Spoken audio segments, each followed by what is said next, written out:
Complexity is the operative word when I think about rural successes and rural challenges. I think it's really about systems that allows us entrees to thinking about contending with the complexities of the world around us, notably rural. That it's about the connections that occur and the flows that exist within and out of rural communities, the corridors and patches that connect those rural communities, where the patches are maybe cornfields and soybean fields, the corridors may be I-80, they may be gravel roads, they may be canals, may be natural kinds of conduits or connectors. It's all about thinking in terms of a connecting way of viewing the world.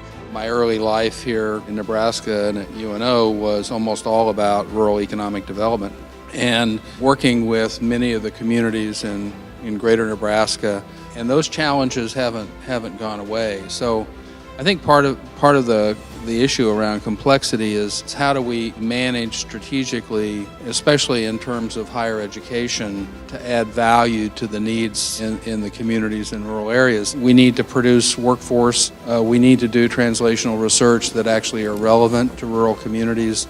We really have to look at how can we test out and pilot things that the communities and rural areas can benefit from. So from the point of view of the Med Center, we've always viewed ourselves as a 500-mile wide campus. And we have branches throughout the state, and we have students rotate throughout the state in pretty much every county. We view our role at the Med Center to really help with economic development throughout the state of Nebraska.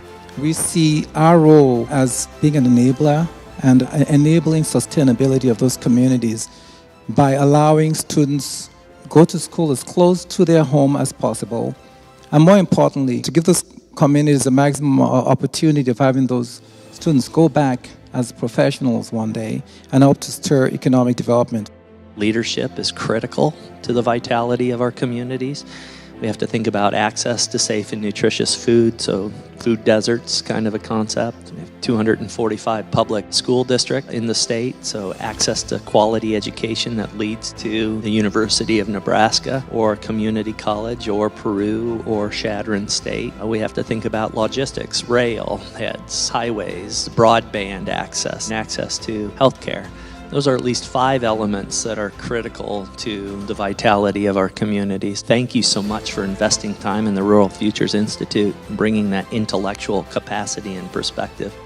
We can't make Nebraska a better place without your help.